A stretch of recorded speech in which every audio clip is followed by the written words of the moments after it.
सचमुच माता लक्ष्मी से इस बार उनका मिलन इतना अधीर था कि स्वयं मेरी आंखों में हर्ष के आंसू छलकने लगे।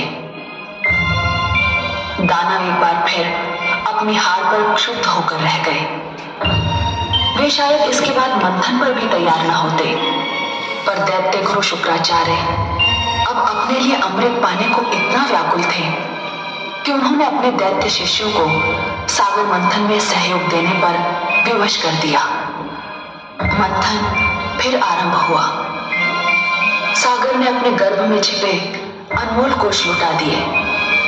समुद्र की तह से कामधेनु निकली। ऐरावत, अश्व, कल्प वृक्ष जैसे अनमोल रत्न निकले, पर प्रतीक्षा तो थी अमृत की, उस पदार्थ की जो मृत्यु की मृत्यु है। और फिर वो घड़ी आ ही गई।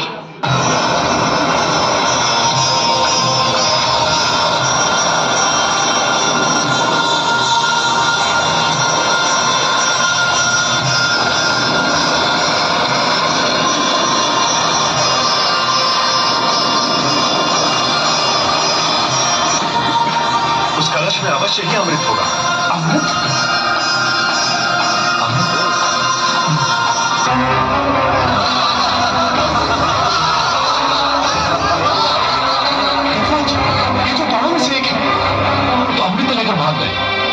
संजीवनी मंत्र उनके गुरु के पास है और अमृत उनके हाथों में। ये तो सर्वनाश हो गया देवराज। हमारे साथ भयंकर छल हुआ है, अब क्या होगा?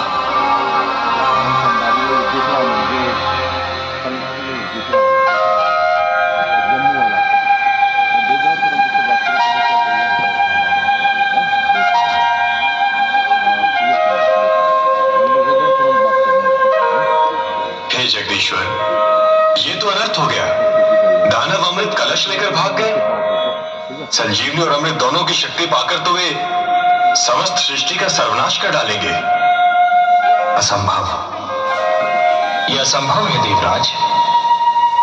यदि संसार पर दानव संस्कृति का राज हो गया तो सृष्टि की रचना का सारा उद्देश्य ही समाप्त हो जाएगा। सृष्टि की रचना तो सुंदर विचारों के पनपने के लिए, शांति की सुगंध फैलाने के लिए और मानव को उन्नति के शिखर तक पहुंचाने के लिए की गई है। नहीं देवेंद्र, नहीं। धरती पर दानवी विचारों के लिए कोई स्थान नहीं है। दानव संस्कृति का उत्थान सृष्टि के सौंदर्य का अंत होगा और मैं ये कदापि नहीं होने दूंगा देवेंद्र। आप चिंता न कीजिए, अमृत पर केवल देवताओं का अधिकार है और अमृत कलश को आप तक पहुंचाना मेरा उत्तरदायित्व। हे त्रिलोकीनाथ,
बहुत प्रसन्न थे।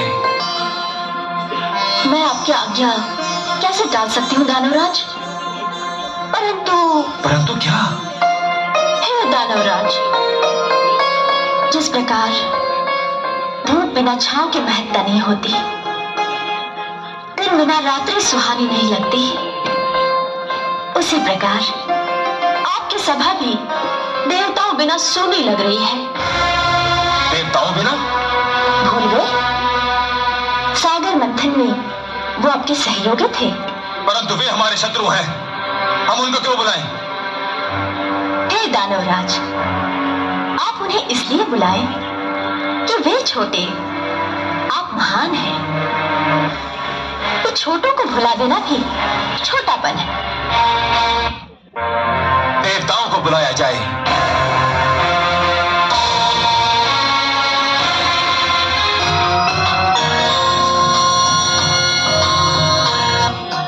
अमृत का वितरण आरंभ करो, हमसे और अधिक धीरज न धरा जाएगा। अतिथि सत्कार दानव लोक की परंपरा है।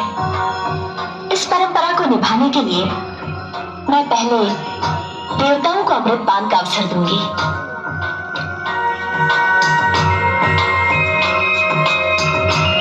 जैसे तुम्हारी इच्छा।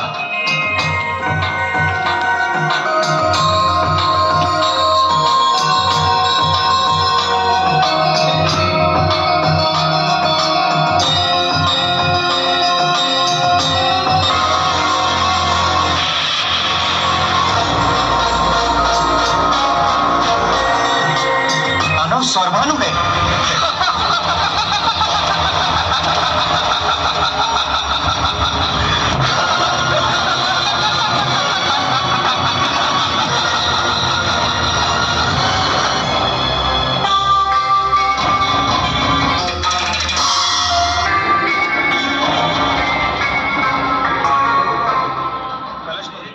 और पता भी ना चला कब ये दानव दबे पांव फिरंगियों के रूप में भारत में घुसा और भारत की आजादी पर नजरें